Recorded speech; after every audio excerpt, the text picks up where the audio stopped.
Analysis: How K-pop Demon Hunters became a global phenomenon. My initiation into the K-pop Demon Hunters phenomenon came while traveling on vacation in Taiwan, courtesy of my 19-year-old niece, Sienna. "Sorry, but you have to watch this if you want to stay part of my family," she announced, before clicking the link at the top of her recently watched list. Both I and my 21-year-old son feebly protested that we weren't really in the demo for the movie, but to no avail.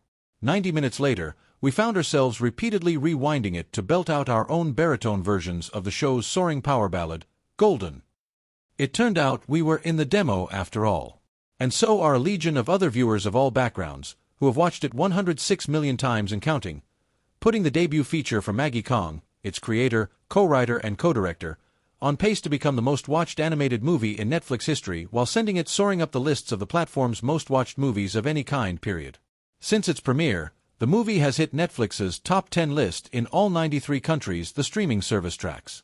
The show's two idol groups, fiend-fighting femmes fatale Hunter/X and their rivals, the Hunks from Hell Soja Boys, have become the highest-charting female and male K-pop groups with U.S. audiences in Spotify's history, despite being, fictional. Two of their songs have topped the streaming rankings. A peak even flesh-and-blood superstars Blackpink and BTS have yet to summit. But these stats aren't what convinced me that this movie is a cultural milestone. That happened when, the following day, we booked a ride to dinner and the driver, a middle-aged Taiwanese woman, was blasting the K-pop Demon Hunters soundtrack on the car stereo. In my halting Chinese, I commented on her choice of music. Her response: "Sorry, but you have to listen to this if you want to stay in my car." Within minutes, we were engaged in an impromptu sing-along as we slogged our way through a summer typhoon.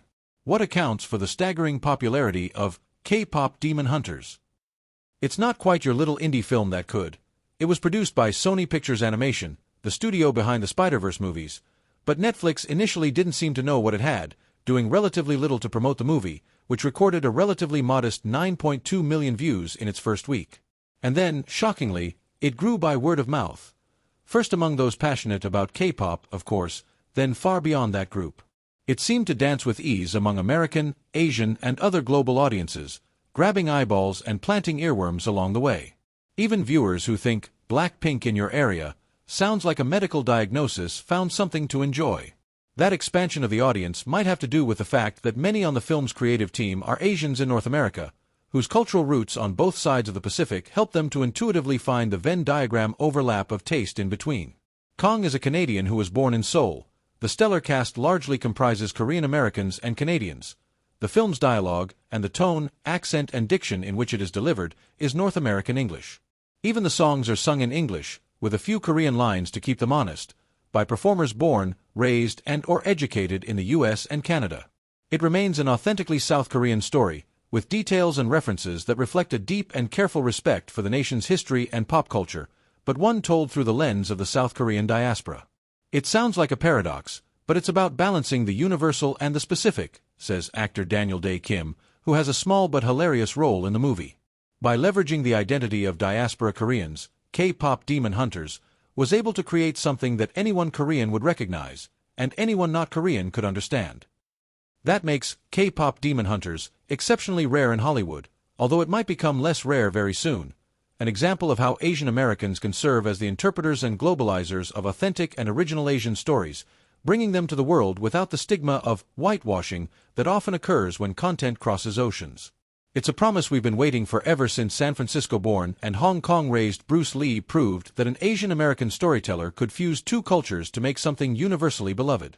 It's a promise that we've seen flare up in gate-crashing projects such as Crazy Rich Asians, set in Singapore with an Asian Avengers cast assembled from around the world.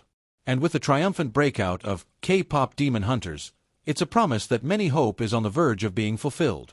Last week, Amazon Studios released the trailer for its high-octane spy thriller series, Butterfly, produced by and starring Kim and shot entirely in Seoul. This week, HYBE, BTS's management and production company, announced that it is collaborating with Paramount on a feature film set in the world of K-pop, directed by Korean-American filmmaker Benson Lee, and starring Ji Young-yu, who plays Zoe in K-pop Demon Hunters, and Atlanta-born K-pop star Eric Nam. In the past, neither Asia nor Hollywood were particularly interested in Asian Americans, Kim said. But we're starting to see a shift. I'm seeing it in Korea, certainly. They used to laugh and ask, "Why can't you speak better Korean?" But now that they aspire to become a world leader in pop culture, they've begun to see those of us in the diaspora as a unique resource. It's an exciting reminder of how immigrant communities are often a boon, culturally and commercially, to both their adopted homeland and their ancestral one. Hollywood was built by immigrants, after all, and their innate feel for cultural fusion is the superpower that has fueled America's rise to pop culture dominance. Isn't it ironic that, just as South Korea is embracing these overlapping identities as a recipe for global success, the message America is increasingly sending is that, if you're not really in the demo, it might not want you here at all? Jeff Young is the author of The Golden Screen, the movies that made Asian America.